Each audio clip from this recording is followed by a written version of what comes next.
Hello and welcome to Archiving Your History. My name is Kara Flynn and I'm the Research and Educational Services Archivist in Special Collections at the University of Arkansas, and I'm presenting today with Lori Burrell. Hi, my name is Lori Burrell and I'm Associate Dean for Special Collections at the University of Arkansas. Today's presentation was scheduled to take place at the Fayetteville Public Library in March of 2020, but due to COVID-19, we are making this presentation available online so that those of you who are now spending more time at home can get started on your personal archiving projects. During this presentation, we'll discuss what an archive is, why you might want to archive your materials, the differences between primary and secondary sources, the main functions of an archive, and we'll leave off with an activity to get you started on your personal archiving projects. We thought it would be helpful to define what an archive is. And so the definition that you're seeing on the screen is from the Society of American Archivists, which is our professional association. And according to SAA, an archive includes materials created or received by a person, family, or organization, public or private, in the conduct of their affairs and preserved because of the enduring value contained in the information they contain, or as evidence of the functions and responsibilities of their creator, especially those materials maintained using the principles of provenance, original order, and collective control, permanent records. Why do we archive? We archive to document the human experience, which ensures a plurality of voices are included in the historical record. We archive to help researchers in their quest to better understand various topics, and we archive to help ensure that your stories are cared for and preserved by experts. What are primary sources? Primary sources are first-hand accounts of events by people who lived during that time. And so for us, with our collections at the University of Arkansas, primary sources refer to diaries, letters, photographs, architectural drawings, and other sorts of records similar to those. On the screen, you're seeing examples of students and researchers who come in to use our collections. We frequently work with classes and members of the public in support of their research and course objectives. Secondary sources are descriptions and analyses of events by people who didn't live during that time. An example is a book about sports as documented through the Fulbright program papers, which are in our archive.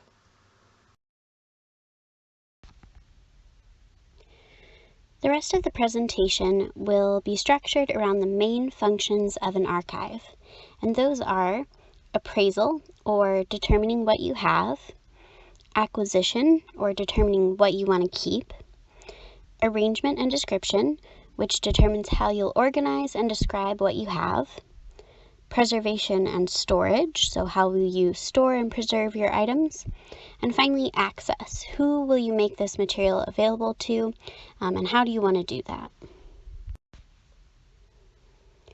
When doing appraisal of your materials, you want to keep a few things in mind.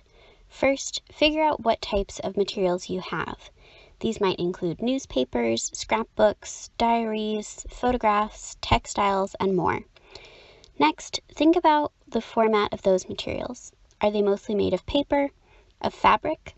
Do you have some digital media mixed in, like cassette tapes, vinyl records, floppy disks, or digital photos on your camera or computer? You'll also want to consider the condition of materials. For example, if you have some newspaper clippings that are just falling apart, you may not be able to preserve them for the long term. It's also important to consider the value of your materials. Often when we think about value, we think in terms of monetary value, like on Antiques Roadshow. But I would urge you to consider sentimental value. So do these materials have an important meaning for you or your family? Do they represent family or cultural traditions that are important to you? Additionally, think about the long-term kind of research value of the materials, for lack of a better term. Will these materials provide important information about your family to later generations, or might they provide important context to later members of your business or organization? Logistically speaking, the appraisal phase of an archival project is a good time to do a brief survey of your materials. This doesn't mean you'll create a list of every single item, but just try to get an idea of what it is you have.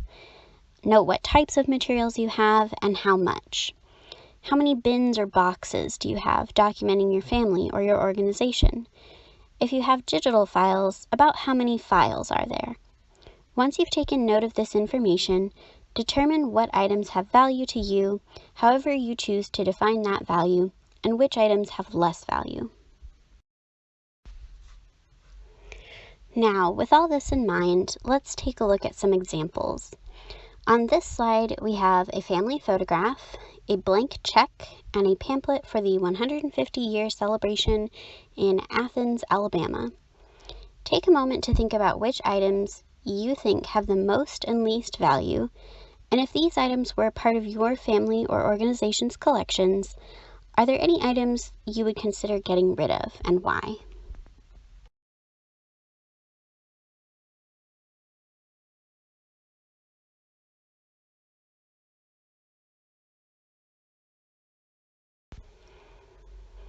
Hopefully, you've taken a moment to think about this. So now, if these were part of my family collection, for example, I'd want to ask some further questions about these materials. I think the family photograph is worth keeping because it documents members of the family and it may have sentimental value. On the other hand, a loose blank check doesn't have much sentimental or historical value. However, if I had a stack of these checks, I might keep just one if it's in good condition, purely because it may have had some limited historical value as an object, or it might have meaning to my family that I'm not aware of. The sesquicentennial brochure documents a local event that perhaps a relative participated in or attended, so I think this has some historical value, and it might also carry sentimental value within my family. Like the checks, though, if I had a whole bunch of brochures and I was going to have to devote substantial storage space or supplies to keep those, I would probably keep one or two of the brochures that were in the best condition, but not the whole stack of them. Once you've gone through the appraisal process, you have to determine what you truly want to keep and what you might not. Hopefully, these are things you've been considering in your appraisal process. But you can think of acquisition as the final decision-making time. You must determine what you are going to formally acquire for your archive. Like we discussed in appraisal, there are many considerations in this process. This Venn diagram illustrates how all these factors, including things like sentimental or monetary value of materials, impacts this decision, as well as practical factors like the condition of the materials and their storage needs. If you have a limited amount of storage space or a limited budget to spend on storage and preservation supplies, that might factor into your decision about how much material you can keep. After you've determined what you plan to keep and what will officially be included in your archive, the next step is arrangement and description. This is when you will determine how you will organize and describe your materials. There are lots of ways you can do this, but I always advocate that you organize your materials in a way that makes sense to you and to others who want to access those materials. As an example, think about all the ways you could organize your bookshelves. You could order books alphabetically by title, by publication date, by author, even by color. But what makes sense to you might not make sense to someone else looking through those books. So, if you are preserving your archive for children, grandchildren, or future members of your organization or business, you'll want to keep that in mind. Some possible ways to organize materials might be by format, so grouping all the diaries together, all the letters together, all the scrapbooks, and then ordering them chronologically by date within those categories. Or you may want to organize materials first by family member, and then further categorize materials from there. In archives, we call these categories series and subseries. This tree diagram shows an example collection. At the top, we have a collection number, MSS 001, which stands for Manuscript Collection 1, the title of the collection, the Smith Family Papers, and a date range for the materials. Next, we have series. These are usually broad organizational categories. In this case, the collection has been organized by format of materials with a series for correspondence and one for diaries. From there, the correspondence is organized one way, organized chronologically in groupings, while the diaries are organized first by individual and then by item chronologically. Once you've determined how you want to organize your materials, you'll want to put items in folders and create a standard written label for the folders, place those folders in boxes, and create a standard label for each box of materials. You'll also want to find a way to keep track of where each box is stored.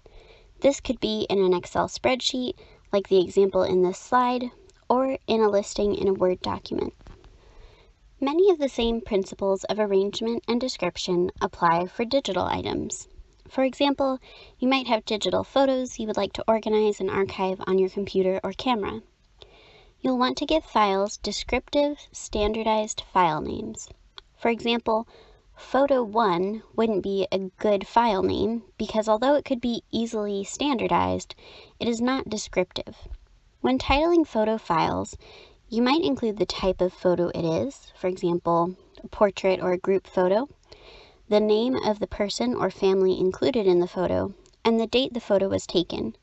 You can also tag individuals within the file by creating a digital file that accompanies the photo with identification in a Word document or text file.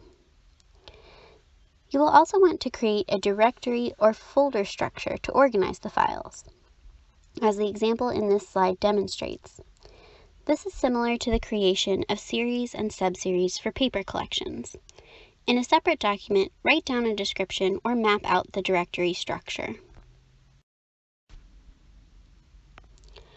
Preservation and storage asks, how will you preserve and store your items?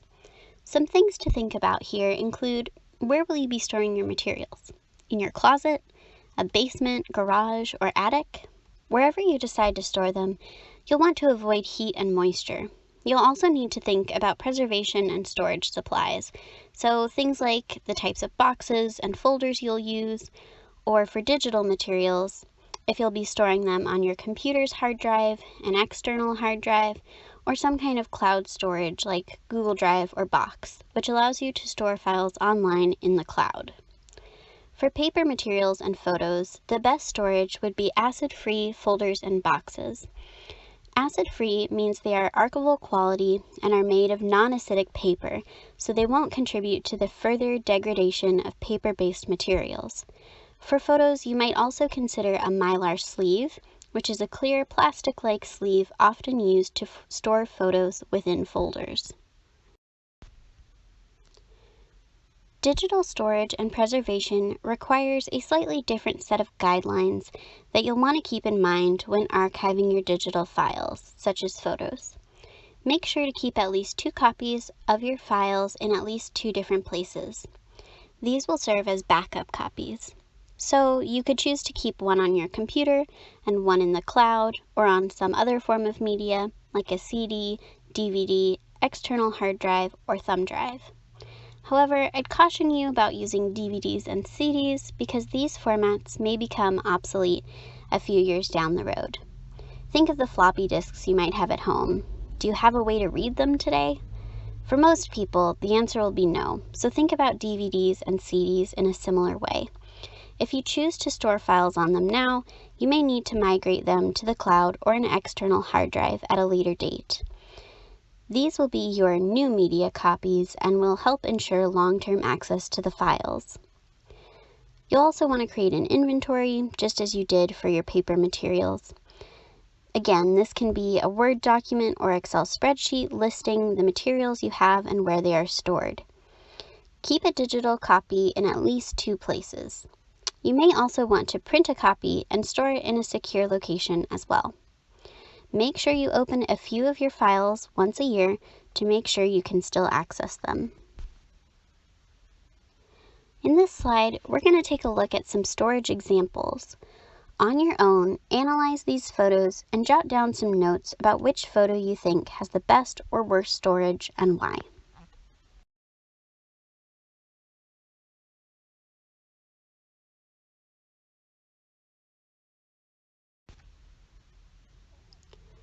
You likely won't have the kinds of funds that a professional archive has, so you'll need to prioritize your storage accordingly. No one expects you to have professional grade storage, but there are some things it would still be best to avoid. So let's look at photo number 1.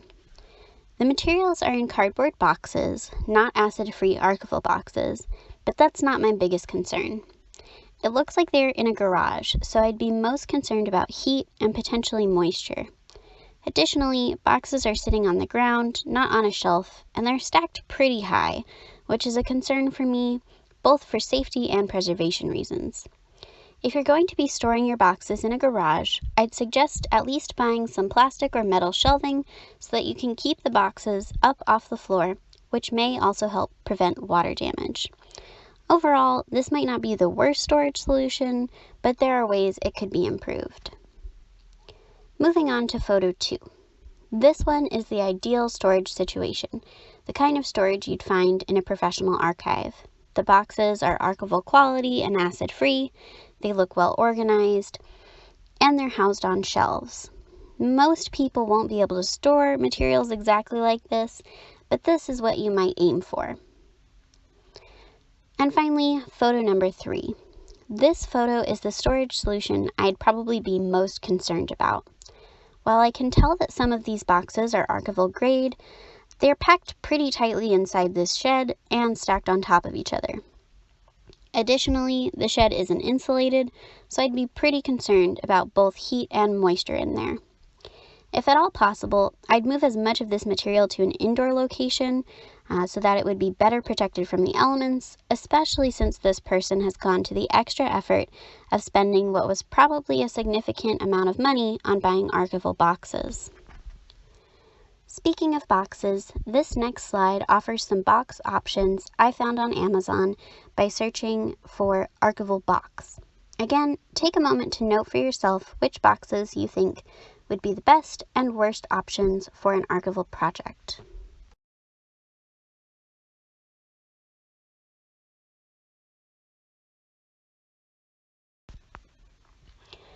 So, option number 1. This is the best box you could buy. Some hints here that this is an archival quality box are that it says it is acid-free and protects from dust and light. Lots of products might say archival somewhere in their description, but the best indicator of quality would be the term acid-free. However, just this one box is $17.99, so for most people with a large archive, this box would be cost prohibitive. Our next option, box 2, is a good intermediary option. While it is not acid-free, it does include a lid, which helps protect materials from light, and it's not made of plastic, so it won't release as many chemicals to the materials over time. These boxes will also fit more materials, so you get more bang for your buck in terms of space. The price is a pretty wide range here because these come as a 6-pack, and you can buy multiple 6-packs. Option 3 is the option I would try to avoid. While these plastic bins will provide some protection from water and light damage, they won't hold up well in heat and will off-gas or release chemicals as the plastic degrades over time. Within your boxes, you'll want to store items in folders and potentially mylar sleeves within those folders. Again, take a moment to look at the supplies on the slide and jot down some notes on why you think they would be good or not so good in terms of preservation.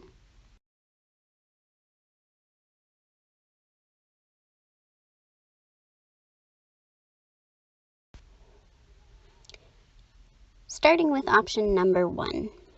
These folders say they are acid-free, which seems like a good sign. However, they come in a whole bunch of bright colors, which would make me concerned that the dye used on the folders might bleed onto your materials as they fade. When looking to buy folders, it's best to play it safe. The plainer the folder, the better. Try to avoid colored folders when possible. Option 2 is actually a clear sleeve that might hold a photo or document inside of a folder. These say they are both archival safe and acid-free, which are two good signs.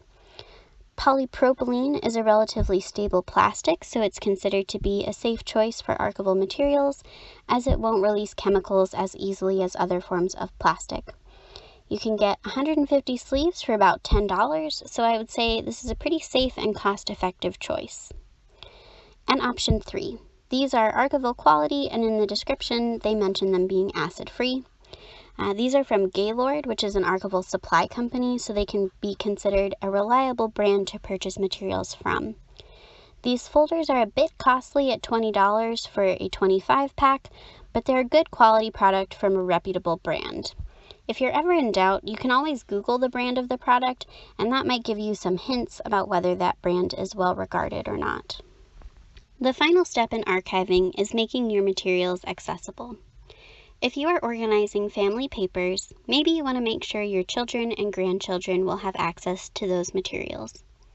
If you work for, volunteer for, or are a member of an organization whose records you are archiving, you'll want to make sure that future employees, volunteers, or members of that organization can access those materials as well. Privacy is one of the main things to consider when it comes to access. If you're concerned about privacy, you might choose to restrict access to certain boxes or folders of materials for a set period of time or until an individual has died. These are relatively common ways of maintaining both access and privacy. You'll also want to be thinking about how you will make these materials physically accessible and perhaps even accessible online. Some ways to facilitate access online or to digital archives are digitization, cloud storage, and physical digital storage. Some ways you might digitize materials include scanning select items so many different people can access the digital files, or creating collection descriptions. In archives, these descriptions are called finding aids, and they generally include a description of the collection, some brief biographical information about the family, individual, or organization that the records relate to, and provide an organizational structure and listing of all the boxes and folders in that collection of materials. One way you might make materials accessible online is to create finding aids as Word documents and share them with your family or organization's members. Cloud storage is a great option to allow multiple people access to materials online. Some free options include Google Drive or Box, or you can pay for larger amounts of storage with a range of providers including Google Drive, Box, OneDrive, and Dropbox. These services allow you to share materials with many people, but they also help address privacy concerns as you can determine who has access to what materials within these cloud storage systems. Finally, like we discussed earlier, you can provide access to physical digital media in a variety of formats, such as your computer's hard drive, external hard drives, or things like thumb drives, CDs, and DVDs. Finally, I wanted to leave you with an activity that you can do at home to jumpstart your archiving project. Do a brief survey of your materials to help you figure out what all you have, decide what to keep, and identify any initial preservation concerns. Then begin brainstorming how you'd like to arrange your materials and why you might choose to organize them in that way. Hopefully, this video has given you some information that will help you get started on your archiving projects at home.